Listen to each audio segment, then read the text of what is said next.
Hello everyone and welcome back to my Bold and Beautiful 29 YouTube channel. I hope you guys are having a wonderful day. Before we start, please hit the subscribe button and give this video a thumbs up.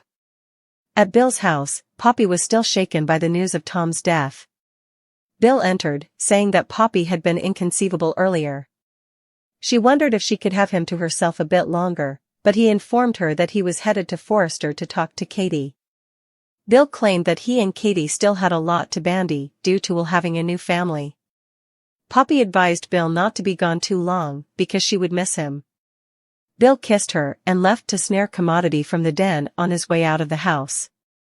Katie, Poppy seethed to herself. Latterly, Poppy cried, gaping at the composition about Tom's demise.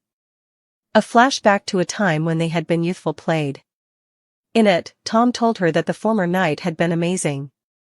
She said he would been amazing on and off the stage.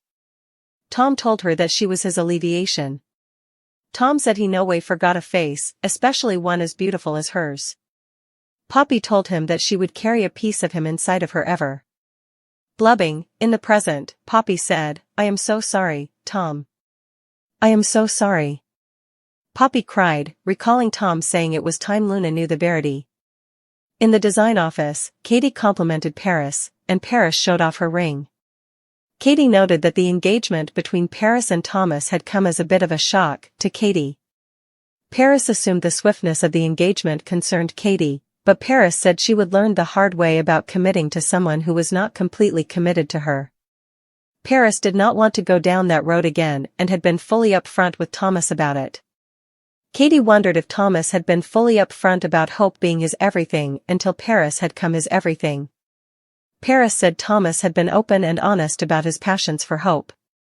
Katie asked if Paris believed that Thomas did not still have passions for Hope. "Yes, but it does not sound like Hope's too convinced," Paris replied. Latterly, Katie was alone when Bill arrived. They gagged a bit about him being on bite. Katie asked what it was like to spend his days and nights with a woman who had kept such a consequential secret from him. She backed off, saying she might be overpassing. Bill replied that she meant too important to him to ever be seen as doing that. Bill stated that he and Katie had history, and she was one of the many people whom he could really trust. Katie called him her first true love and man of her dreams. She'd grown up with him, and they'd had an awful life. She thanked God for their son. Bill said Will was the stylish of both of them. "Just like Luna is the stylish of you and Poppy?" Katie asked. Bill asked what Katie knew about Luna. Katie responded with positive effects. She saw a lot of Bill in Luna, just as there was a lot of him in Will. Bill talked about setting up a time for Luna and Will to meet. "What about Poppy?" Katie asked. Bill asked what Katie meant. She noted that effects had moved presto, and Bill wanted Luna and her mama near to him. Bill asked if Katie allowed. He should have barred Poppy. Katie repeated that it was all passing veritably presto. Bill replied that he was sorrowfully apprehensive of how transitory and precious life was, and he was apprehensive of all the time he would missed out on with Luna and Poppy. He would been alone for quite a while. He said it had not been what he would wanted his Katie.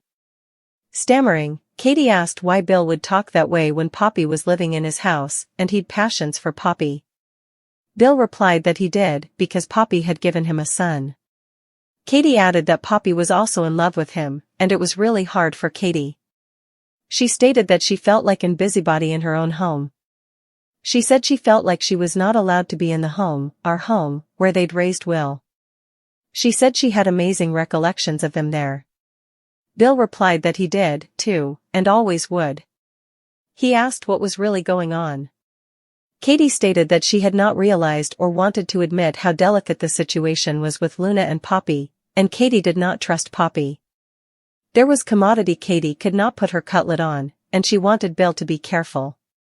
In Eric's office, Thomas arrived at the end of Hope's call with Cleric, and Thomas asked if everything was okay. Hope explained that Deacon's hand and marriage officiant had failed of a medicine overdose at Il Giardino. Thomas had arrived to talk to Hope. He did not like the way Steffi had spoken to Hope the other day, but misdoubted she would get in reason. Unconcerned about Steffi, Hope supplicated Thomas to suppose long and hard before getting wedded. Hope expressed love for Thomas. He said he loved her, too, but Hope guessed he would say Paris had stolen his heart, and he was marrying Paris because he could not imagine a life without her. Hope asked if any of what she would said was true. She asked if Thomas was running toward Paris or running down from Hope. Hope claimed that she did not suppose she was the only woman he would ever love, and if they were not meant to be, also, that was ineluctable. Hope said Paris was awful and kind, but it sounded like Thomas was trying to copy-paste Paris into his life rather of Hope. Hope knew the vision he would have for them and Douglas, and she knew how important he would wanted it. Yes, I did. But you didn't. And that is why you turned me down over and over again, he told her. Hope claimed that it had not meant that she would wanted the relationship to end. She blabbed that she still loved Thomas, and she believed he still loved her, too. Thomas did not know why she was bringing up all their passions from back also. Hope said it had not been that long ahead. He replied that a lot had happened since.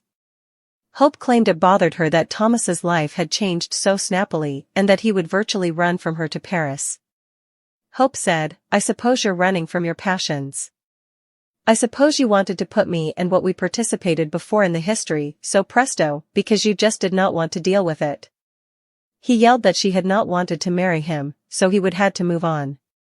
In the corridor, Paris heard Thomas yelling. She walked up to the door and headed in.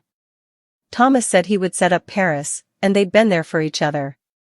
Hope claimed to be happy that he would set up support, but she asked if it was really a reason to rush into marriage. She had not forgotten what it had been like between them. Touching Thomas, Hope asked if he'd forgotten. She uttered about the passion and the connection. Thomas cupped the nape of her neck. After a moment, he told her that she had to stop it. You made it clear. We are not going anywhere. It's over, he told Hope and paraded out of the office. Alone, Hope blubbed. Paris entered and asked if she had to remind Hope that Thomas was Paris' fiancé. You are out of line, Hope, Paris asserted. Hope wanted to explain, but Paris asked how Hope could do it to someone she had considered a friend. Paris stated that they'd been near, and Paris had been a precious part of HFTF. Hope said she had not forgotten. Paris asked how Hope could impale Paris in the reverse, the way she just had. Holding up her hand, Paris stated that Thomas had put the ring on her cutlet, and they were engaged. Hope claimed to know it. Paris said Hope did not accept it. Hope explained that she and Thomas had been in love, and Paris demanded to know that they still loved each other. Paris replied that Thomas would always watch about Hope, but he would moved on and wouldn't go back. Paris concluded that Hope had had her chance, and she would rejected him time after time. Paris believed that Thomas had too important tone respect to let Hope do it to him again. Paris declared that he was with her, she loved him, and they'd be married. So, do not you ever make a play for Thomas again. Paris advised.